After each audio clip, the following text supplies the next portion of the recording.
Welcome back to So This is Thailand and on Expert Advice. Today we're looking at child safety and what you can do to make sure your children are safe no matter where they are, whether home or away. I'd like to introduce our expert of the day, Kun Chachai Imo, actually I should say Dr.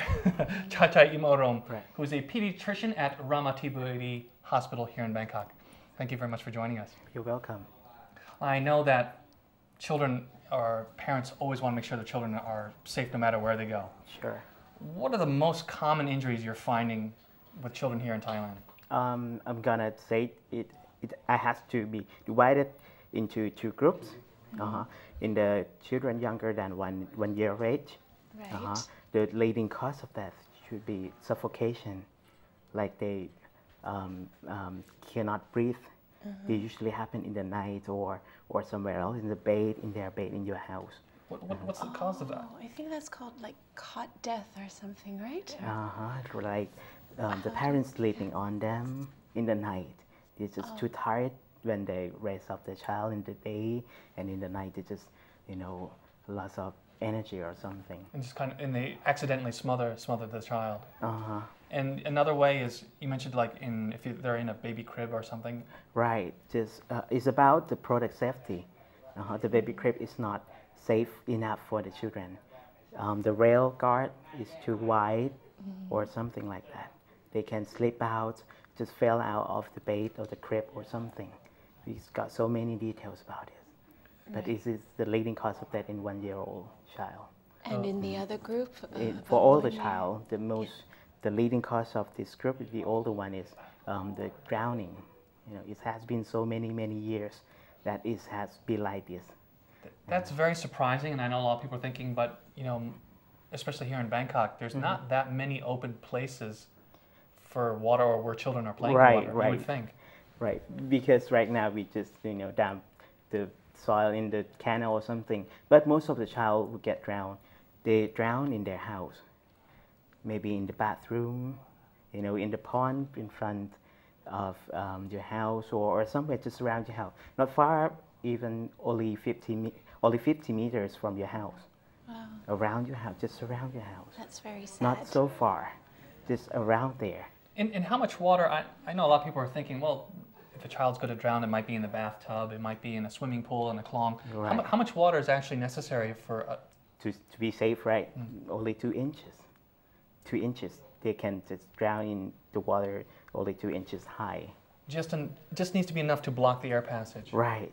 When they, the head is bigger than the adult for the children.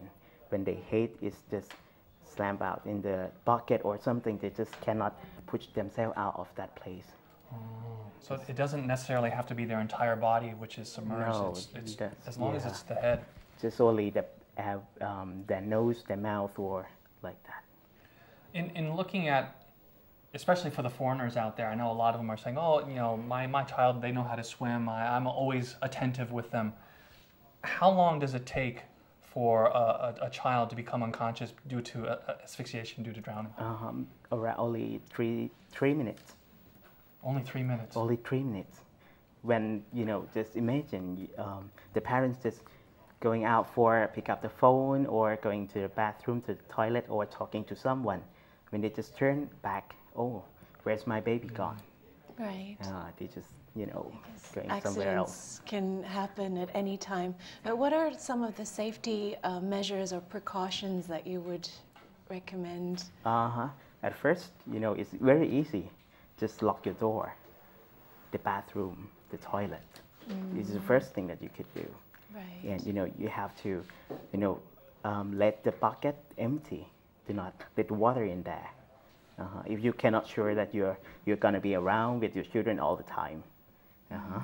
And maybe you have the porn or anything, or you would to leave just fencing the area, like the pond in front of your house or anything that can prevent your child to access to the water resources, like the pond or somewhere. Right. Well, children are naturally curious, so they're going to go where an adult, or we would think, oh, they would never do there, but in fact, natural curiosity, just wanting to explore the environment. It's just their development. They want to know. They're just curious. They're going to explore the world, and what is this? Oh, the water. I just play with them. It just happen.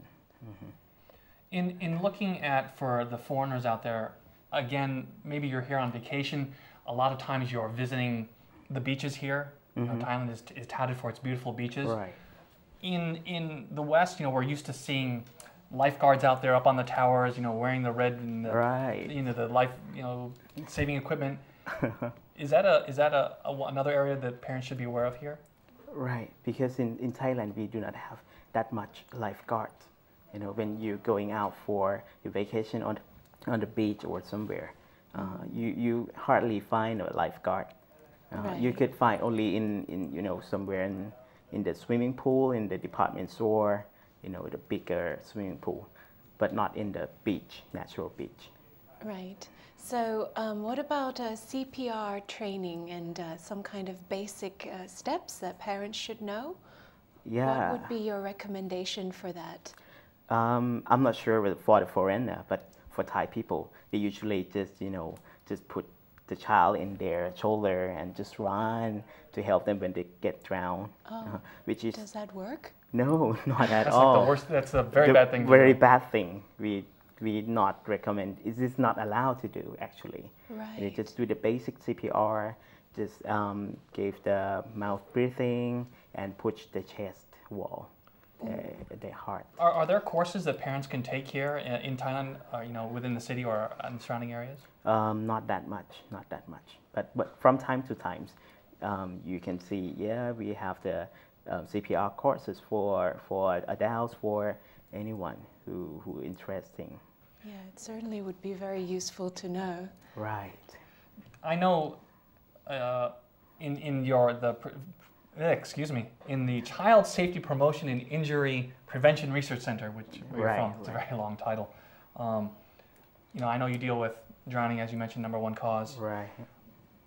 A lot of things that I see out there just by myself is, there's a lot of motorcycles out there. There's a lot of children, probably quite surprising to some of the parents out there that, hey, there's children sitting on the back of a motorcycle or wedged between two parents. Sometimes two. Or three or four. Right. It usually happens. What would be your recommendation to, I guess, not only to foreign parents out there, obviously to the Thai parents watching the program? For children, right now, the children is older than 2 years old. We have the helmet for the children. Only 2 years old? 2 years old. We have 3 sizes. So you can choose which one is best for your child. And the parents has to wear it and then buy the helmet for your child anyway. And if younger than 2 years, I do not recommend for them to put a child on the motorcycle. For motorcycle, I just want to say you have to put the helmet on your children. Absolutely. And in actually sticking with transportation, I know we were talking before about there's not a lot of child safety restraints that you see a lot of people. I know the traffic, especially in the city, is even outside the city. People cutting in and out. What's your recommendation in a motor vehicle? They can reduce the injuries from the car accident if you use the safety belt for the children, or car seat, or booster seat, or something in the safety device. But most of parents it's just okay. I'm growing up with this, but I'm okay right now. Yeah, I think awareness, I don't see so many car seats for parents with babies or toddlers, and they kind of, sometimes they drive with the child, I've seen that, or they make them sit in the passenger seat with another parent holding. So that's really extremely dangerous, right. Really dangerous, because we have the airbags which gonna save us while we're driving and got the accident, right? But for the children who's sitting there, the airbag is so many, very hard. They're gonna blow out very hard, so that the brain of the children can get injured. So you would really recommend that if you're going to have children in the car, they should be sitting in the back. Right, in the back is the best thing. Until you are around 13, you can sit in the front, and you have to use the seat belt. After you're younger, very, very young, you have to use the car seat. So we do not have the law about this anyway for the children to have the car seat. They have the law? No. Not yet? Not yet. In the process, we hope? I think so. We hope We're trying to do this thing, actually. Yeah, certainly some very good advice today. Thank you very much for joining us today. Yeah. And we hope to have you back if we have any more questions from our viewers. Do stay with us on So This Is Thailand. We'll be right back.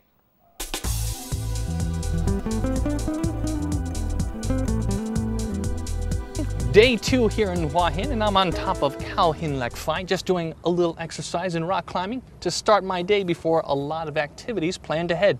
We have something for every style out there, whether it's 18 holes of golf or even having those healing hands massage all your worries away. Lots to do, not a lot of time, but why don't you enjoy the view before we get started?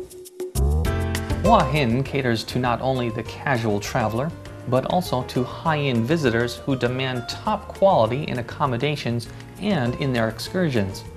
World-class golf courses, such as the Black Mountain Golf Club, attract professionals and amateurs alike to test their skills on the manicured greens and fairways. It's not hard to see that we are here on a beautiful golf course here in Hua Hin, one of a few that are actually within the area, I believe. Yeah, there are quite a few. I think around 7 in the close area, but within 20-30 minutes from Hua Hin Center is 7 golf courses. And in terms of the people who come here, do you find that they're mostly Thais, foreigners, or really a mix? Really like to approach all markets, Thais, foreigners, tourists. Not only is it here next to the challenging course, but I see you also have some new construction going on. Yeah, exactly. We just finalized all the 15 villas, just located on the golf course, and behind here we have the condominiums, 76 condominiums.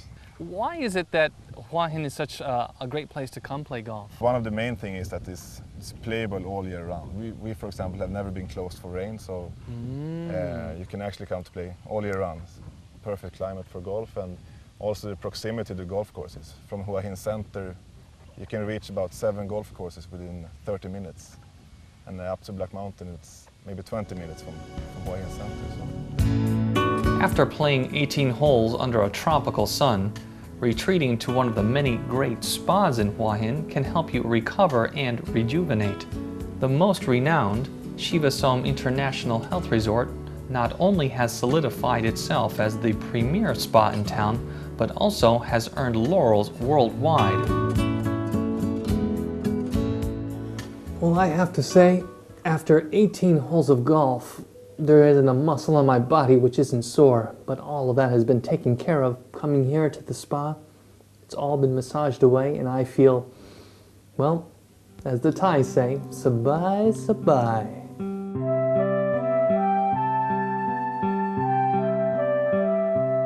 Shivasom has comprehensive health and wellness services, which offer a combination of holistic health, fitness, and wellness treatments and activities.